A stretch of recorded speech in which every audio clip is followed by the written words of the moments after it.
Hey everybody, welcome to Nation. My name is Jersey, and I am your host for this half an hour of awesomeness here. If it's your first time here, thanks for coming. Definitely appreciate it. If it is not your first time coming, well, I appreciate that too. Thanks for continuing to listen or watch, however you are, for the show.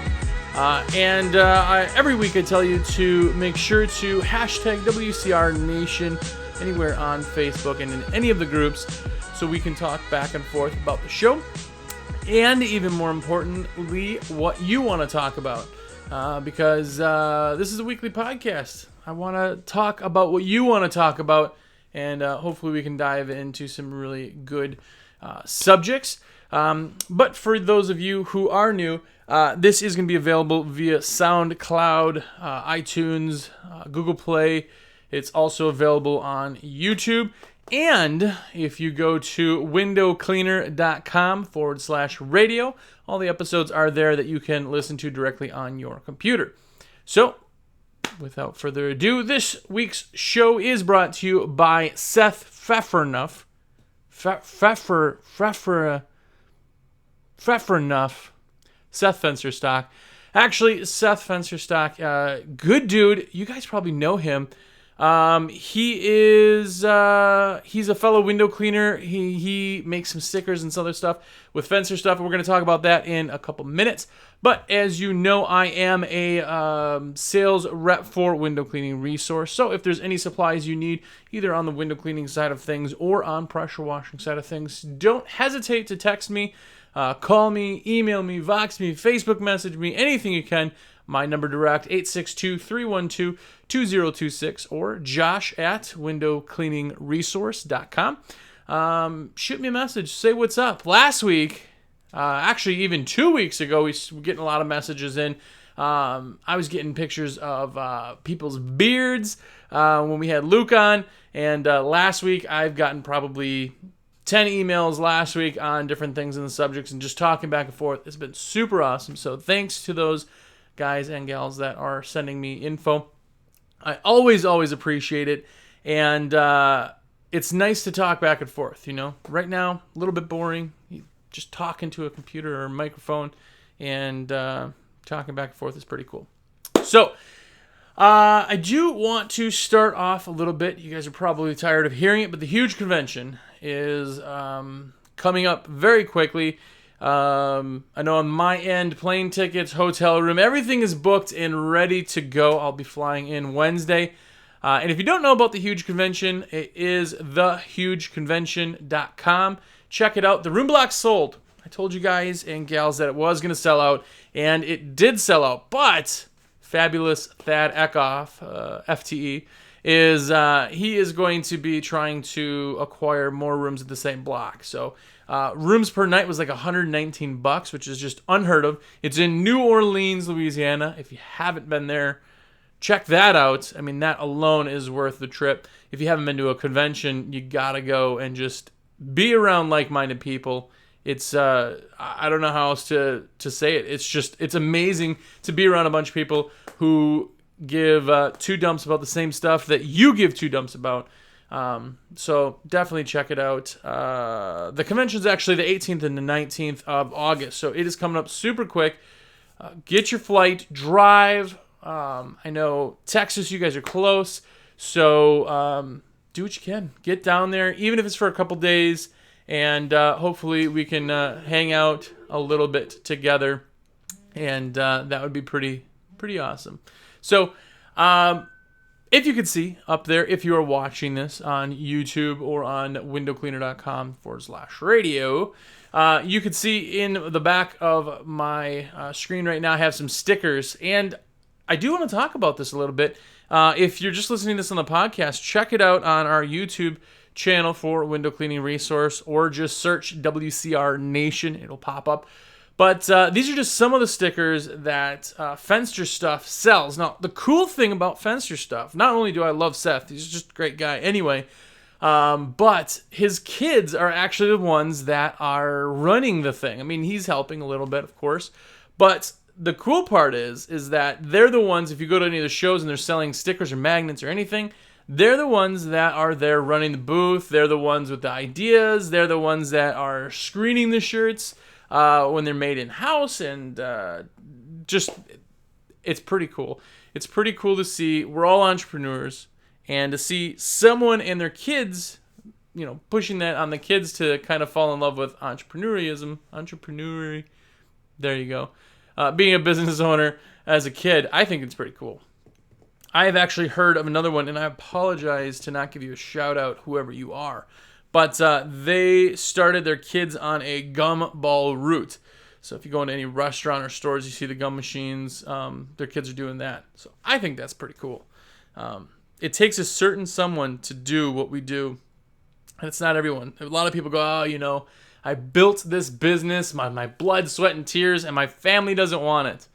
And that's fine, because there'd be probably nothing worse than having your family take it when they have no interest in owning a business and running into the ground. So, but let me grab shirts. I'm going to show you this shirt I'm wearing right now. Again, you can't see it. This is the squeegee patent. The first squeegee, the patent for the squeegee is printed on a shirt, which is pretty awesome if you nerd out in industry stuff like I do. Here is the Keep Calm and Squeegee shirt. Pretty awesome. As you can see up there, Keep Calm and Squeegee stickers. There is also the squeegee head. These also come in pressure washing. So,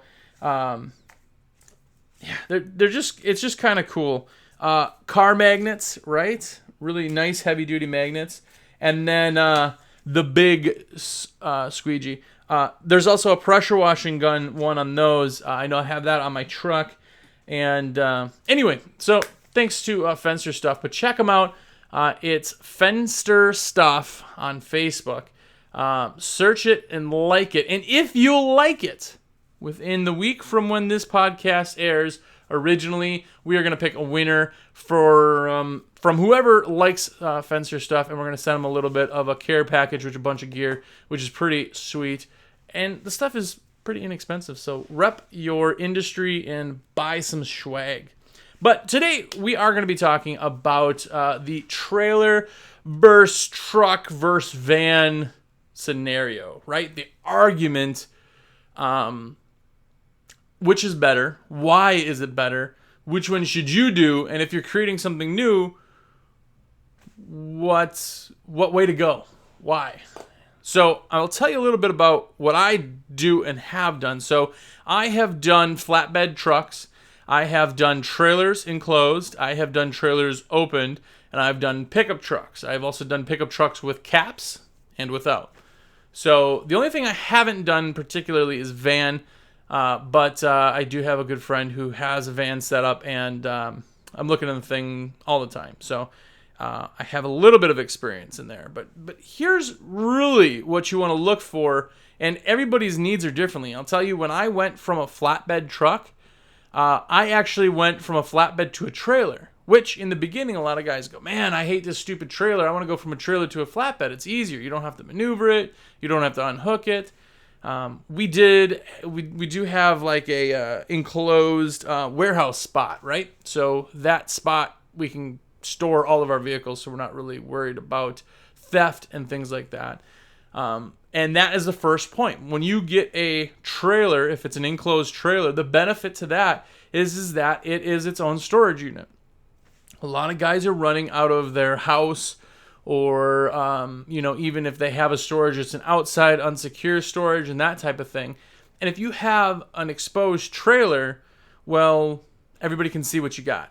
Right? Somebody's got to be even more ballsy to break into an enclosed trailer to get your gear, right? Or even to see what's in there. It could be completely empty. They don't know. So that's kind of the first benefit. But the downside to a trailer, especially in an enclosed trailer, is if you're a pressure washer and you're leaving your machine in there, it's got to be vented. You can't not vent a machine in a trailer. It just ends poorly, because the whole trailer is going to fill with carbon monoxide, even if you leave everything open. And I know there's going to be people who say, oh, you're full of crap, man. That's what I do. I get it. Comment. Tell me. I'm full of crap sometimes. But in my opinion, that is a no-no, because what's going to happen is to go turn off your pressure washer, even if it's right by the entrance, you still have all that carbon monoxide buildup in a trailer enclosed. And that really, really sucks. The other thing about a trailer is if you're going to go with an enclosed trailer, you want to look at something that's big enough to actually stand up in. I know that sounds stupid, but I'm like 6'3", right? So I need to have a trailer I can stand up on. A 6-foot trailer just doesn't work for me. I got to crouch my head. And that's annoying, especially if you're trying to do work in there. Or if you're trying to take a leak in there. Because that's another benefit to an enclosed trailer or a van or anything that's enclosed is when that time comes, you're on a job, you can go, change out your rubbers or, switch the solution lines and pee into the Gatorade bottle that everybody who has a enclosed trailer, enclosed vehicle in general has. It's a Gatorade bottle. Everybody uses it. There you go. It's better than having to pack everything up and go if, for whatever reason, you missed the gas station on the way to the next house. But right now, I run exposed trailers, open trailers. Everything, like I said, is stored inside, so I don't have the theft aspect to worry about. The other really nice thing is you're walking around an open trailer as opposed to through. So if you got a lot of gear in there, you're not trying to squeeze yourself through, you're not trying to work your way. You actually get to walk right up to the valves, turn them off. I over-valve everything. One of these times I'll post pictures of one of my trailers that I think I have like 6 valves on there just to run water. Water comes into the trailer, but with different valves. I can run it to my house wash, I can run it to my fill tank, I can run it to my flushing of my pump itself on the roof system, so I can flush fresh water right through that. And then it also goes into my chem tank, so when I need to do a dilution rate on that, it just goes everywhere. But I can walk right up to it, turn levers and knobs, and it's really pretty easy to do when it's all open and exposed. The other nice thing is I'm not worried about venting. I don't care. I have my exhaust pointed out of the trailer and it's against the side, so there's nothing ever in its way.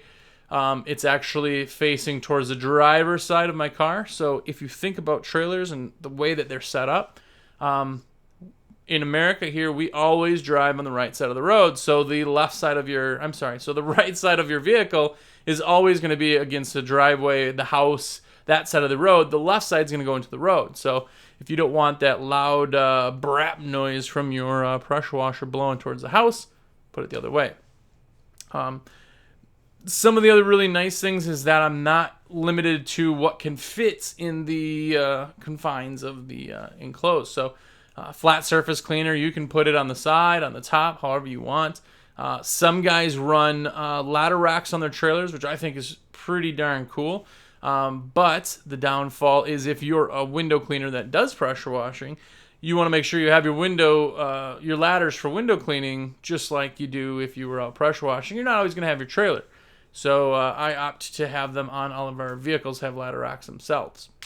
But another nice thing to have is all of my reels are up and over on the rail. So when I want to do, all of my reels are all set up on the same side. Again, the right side of the trailer, because that's how you pull into jobs. I could just walk up, unlock, and pull. I'll walk up, unlock, and pull. Same thing with putting it back. It's all right there at a high level. I don't have to bend over. I should actually have electric reels, because electric reels are just the bomb. Those things are so amazingly awesome, and I don't know. Every time I bring them up, I don't know why I don't own them. I don't know. It saves your shoulder. If you're used to that wrenching, the way our reels are set up is that they're on opposite sides. So one, you're cranking with your right. Another one, you're cranking with your left. House reels on the right again, too.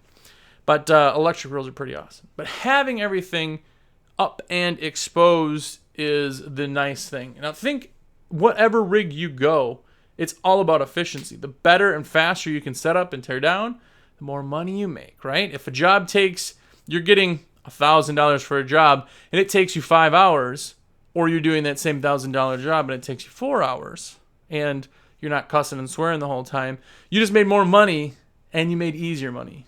Easier money is always the best way to go. Always.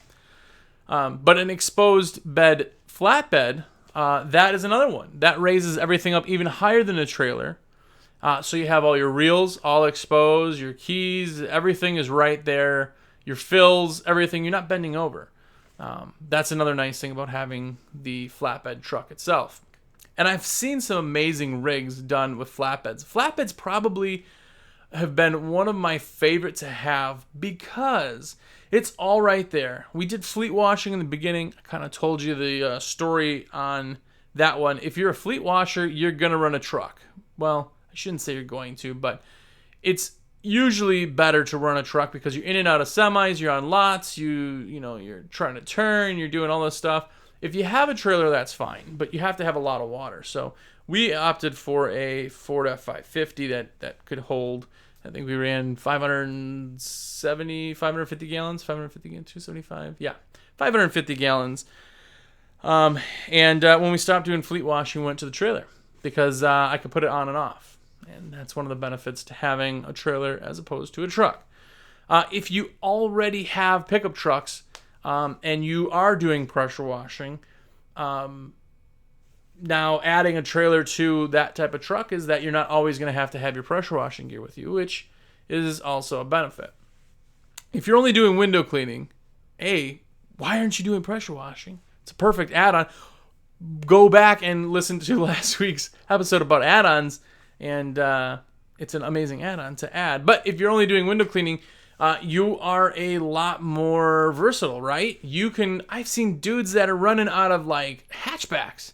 That's crazy. If you've seen the hatchback stuff, I mean, they're tight too. I got one of my customers, we're doing, what is it? Not an Escape. It's Xterra. Xterra, man.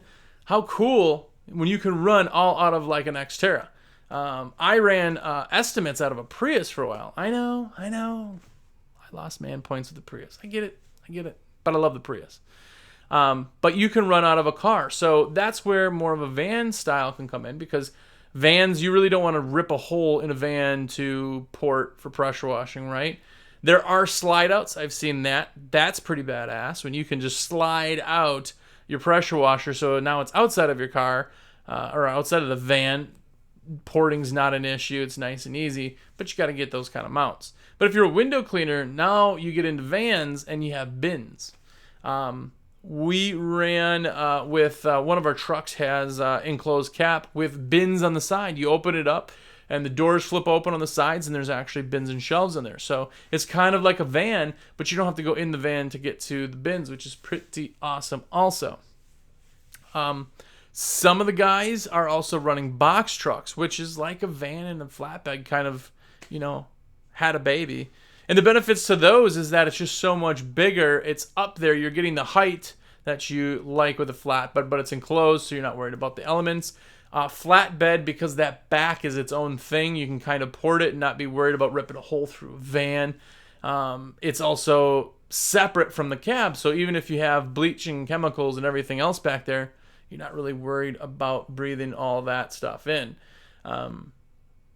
I've seen some, probably of all the different vehicles that I've seen, I think the most badass vehicles are probably box trucks, because they can just mount them. I mean, I've seen them where all their quick connects are on the outside of the box truck. Like there's ports, and you can get port wall or walls, removable little hatches where you can open it up and all your reels are right there.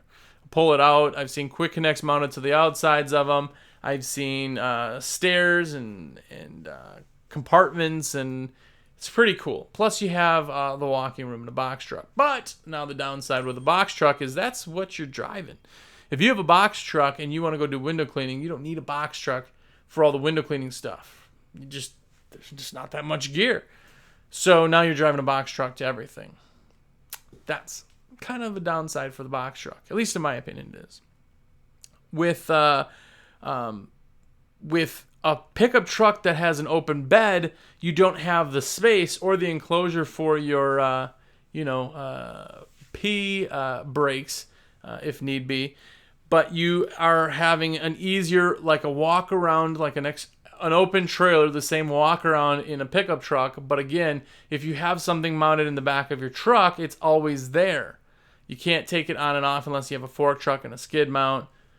You can't really put tanks in the back of a truck, not terribly much unless you're doing small buffers, things like that. So there's kind of the downside too. But I'll tell you, my favorite setup is a trailer and a pickup truck because I can detach it. I don't need to bring my pressure washing in every job. Not every crew even does pressure washing. Some of them just do pickup trucks. So you can go that way. But those are kind of the real main ones. That's trailers, pickup trucks itself, and vans, and then the box trucks, kind of like this hybrid of them. So as you're setting up your new setup, what do you want to do? Like, what's your focus on it? You know, box trucks also can hold a ton of ladders on top, but they're a pain in the ass to get to. Pickup trucks have ladder racks. They're easier to get to. There's pros and cons to everything, but you got to really remember, all of us are a company that does something, right? So again, my business here in North Carolina, I'm a pressure washing company that happens to do windows. There's also window cleaning companies that happen to do pressure washing. You have to find your focus in what rig you're building. But one of my favorite things, I don't know if you've seen, again, nerding out on equipment, but one of my favorite things is going on to Facebook and seeing these guys when they post their rigs. They're just mind-blowing. Not only the graphics, but there's guys that have underlights and nighttime. They illuminate the tank, so the freshwater tanks are all blue. It's just so awesome. Like, whatever vehicle or rig you have, that is your selling point. Like, when you show up and you have a giant dual-axle trailer setup that has everything you could possibly need and is wrapped, you're getting calls and booking jobs just on that. When you show up with that, and people go, "Oh, well, you don't even need to be here, man." I could tell that you're like super legit, right? If you show up in a beat up truck that's covered in paint, and out of the back you have no tailgate, you pull your crappy equipment down and set it up, and you're trying to get it to work. Like, people are like, "Oh, this guy, this guy doesn't know what he's doing. He's got crap. Look at his truck." And I've bought in some beast of trucks before that were like partial used trucks, and I hate it. Your vehicle and rig is the first thing those people see when you show up. You're driving up the street. That's what they see. You're driving down a neighborhood, into a gated neighborhood, into a standard subdivision, into a regular neighborhood. The first thing they see is this rig coming down the street. So when people complain and go, "Oh man, to wrap my vehicle and trailer, it's going to be like $3,000. Really? $3,000? What do you spend in EDDM? Like, what did you spend in time and labor to make phone calls? I guarantee that $3,000 will yield you more money back than anything else you've ever done. Well, I really like just typical single color graphics. Awesome. So did I. Like, everything that I own, I've never wrapped anything personally. I do single color graphics because I have a graphics printer or like a plotter. But the graphics that I did are overlaid. They're over patterned, so it just looks like it's wrapped, but it's in single graphics. But when you see our vehicles, you know what they are. You know what they look like. And they don't look like somebody who just happens to do this on the side. Which, again, there's nothing wrong with if that's what you do on the side. But if you look like you do it on the side, then you look like you do it on the side. It's just like logoed gear, right? Wear logoed gear because that looks like you give a crap about your business. But the pattern, if you're going to go with a wrap, you can do it wrong. I'm telling you right now. We've all seen those vehicles where you have a split second. It's a rolling billboard, right? Say you have a big enclosed trailer or a box truck, and you put so much crap on that box truck that you can't even read the name of the company. You can't find a logo. There's some happy smiling chick that's, getting her carpets cleaned, or a baby that's, standing there. Like, you could do it wrong. You could put so much crap on there that I don't... What are you? Are you an animal hospital, or are you pressure washing houses? You can do it wrong, because for the most part, it needs to be eye-catching. People need to see it and instantly go, "Oh, house washing. I need that." Or that's right. We were talking. They need to at least know that. The special info that's on there, that's for when people stop and they pull up to it and then they have time to read it, right? That's what that's for. But that's not to overwhelm and take the focus away from any of the other stuff. I like colorful backgrounds if they play into it right. Like look at Mr. Lynch, Blaine. He's got I'm gonna mess the company. I think it's Mr. Scrubbies, right? Dude, hit me up. I said the wrong thing. If I did, I'm sorry. But his stuff is amazing. He's the guy with the underlights. But his got this blue like kind of background on everything, and then his logo is there, and it's a catchy, awesome logo with like this little like critter, like a bubble like mascot. It's there. When you see it, you're like, I could see everything about that. He doesn't overdo it. I've seen stuff locally here, which I apologize if you listen or watching, and you're local and you know this is you. Because if you suck, you know you suck. Well, actually, most people don't. But if you've seen it, you've probably had somebody say it. But if it's too busy, I've seen people who, without exaggeration, probably had 100 words on the side of their vehicle. I mean, paragraphs of, we offer nothing but the best in green solutions. But what are you doing? Like, this isn't a phone book ad. This is a vehicle. You don't need to go that stupid and crazy. All you're doing is just distracting people from the actual message of quickly window cleaning, pressure washing, right? Quickly gutter cleaning, carpet cleaning, right? If you do it right, it's the best investment you can make. The most money I've ever earned has been, we saw the side of your truck. I mean, I track everything. How did you hear of us? That's the last question I always, how did you hear of us? Oh, it was a referral. Oh, we saw you on, Highway 20 there. We saw one of your trucks. You saw it like driving. You caught it fast enough when people will see the name or the logo, and then they'll find us on the, they may not even read the phone number as we went by, but it reminded them to call us. They went and searched us.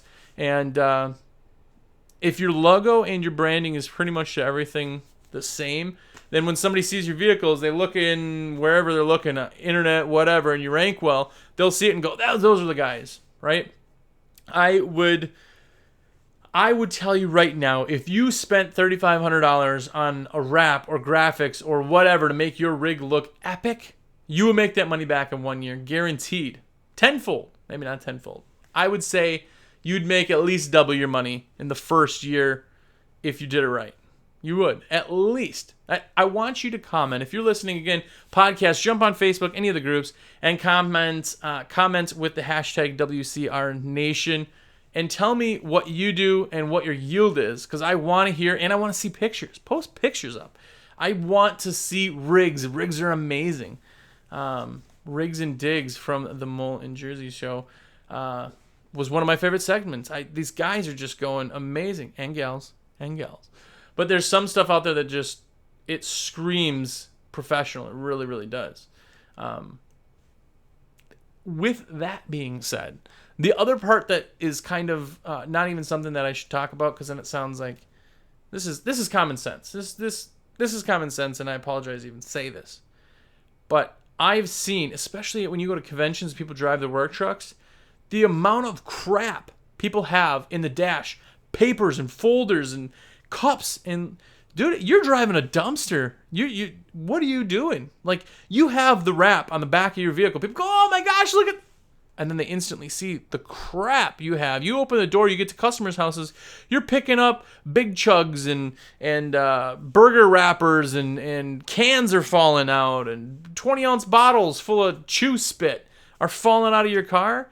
Like, you just shot yourself in the foot. If you come to my house to do services for me, and that's your vehicle, I instantly think you're dirty. I instantly think everything, you're not going to take your shoes off, you're going to leave dirty drips all over, you're going to do stuff, it's that right there just screams you don't care. So don't be that guy or gal that has that dumpster car. Don't drive a dumpster car. Come on, you're better than that. Look at the money you spent on your wrap. You're better than that. Look at your vehicles right now. Here's the thing. Every single day when crews come back, they have to empty the truck and empty it, like clean it out. And I'll go through those trucks, because if not, they get disgusting. They get just like, I found a piece of fried chicken under the seat of a car that had maggots on it. Did you hear that? Maggots on a piece of fried chicken under the front seat of our car. It was one of our trucks. And thank gosh we do plowing, so we buy rubber floored stuff because it just holds up better. But it was sitting there, disgusting. Like, come on. Hey, what are you doing eating fried chicken? You're working in the heat. Don't eat fried chicken. But secondly, you left it. It fell somewhere. You didn't clean it up. And now the whole truck smells like a dumpster. Don't be a dumpster guy or gal. Just don't. And when I see you in NOLA, I'm going to look at your car. And I'm going to judge you. That's what I'm going to do. I'm going to judge you. I'm sorry. That's what happens. But keep your truck clean. Keep your papers out of there. Advertise the heck out of any of your rigs. Make it look as professional and as awesome as you can. Fake it till you make it, right? If you're still a firefighter, but on the side you do pressure washing, you still have a couple bucks that you can throw to some nice graphics to look like you mean to do this. Because eventually what's going to happen is you're going to go, oh, wow, I'm making a lot more money doing this. Maybe I should do that. Or you're going to decide to do it both on the side, but you don't want to look like a firefighter that shows up to do pressure washing if that's not your thing. You want to look like a pressure washer that's there to do pressure washing. Just my opinions. And don't drive a dumpster. Don't stink. Don't make your car. Don't leave your fried chicken on the seats. It's a bad thing to do. It's just a bad thing to do. But anyway, I do want to appreciate everybody for coming out and hanging out. Hopefully you are enjoying the podcast. Like I said, shoot me an email or a text or a Voxer or a Facebook message or smoke signals or whatever. Or jump on Facebook and even better, hashtag WCR Nation. Show me your rig. And more importantly, let's talk about shows. What do you want to hear? What do you want to see? What do you want to talk about? That's the point of this show. So enjoy it. Hopefully you're listening to this while you're doing some work and making some money.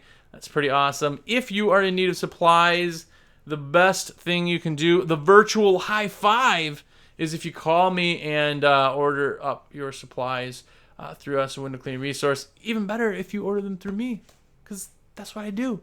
But 862-312-2026. Shoot me a text. I text all day long with people who are like, hey, I need this. Awesome, let's text it. You don't have the time to call or go on the website. You don't need to. Text me. We'll get it all ordered up for you. And if you're going to shoot me an email, shoot me some rigs that you have. I'd love to get them out there and posted on the Window Cleaning Resource Facebook page. My email is josh@windowcleaningresource.com. And again, go and buy some Fenster stuff. Look at this stuff. If you're listening to on the podcast, go check it out. You don't even need to watch this on YouTube, but go to Facebook/Fenster stuff. And buy some gear, buy some swag, and represent the industry. I want to see 100 of these pressure washing and window cleaning decals on people's trucks. I got them on my laptops. I got them all over the place. They're really pretty awesome. And buy some shirts. Be cool. The cool kids are doing it for sure. But again, we are going to be talking to Kurt Kempton from ResponseBid within the next few weeks, and also Chrissy Lambo, Mr. Christopher Lamborghinis. He's going to be on the show also, which I'm excited for because he doesn't go on anything. And for you peeps that are watching the show that are saying, hey, why do you make fun of Michael Mole? It's because I can, man. I can. I do talk to him all the time. Shout out to Mr. Michael Mole. And also, thank you to Luke, the window cleaner. If you guys haven't checked out any of his stuff, definitely do that. He is the man. He is the man in the industry. So check it out. His edits are completely sick and pretty awesome. So watch that. I'm out. Thank you very much, and have a great week.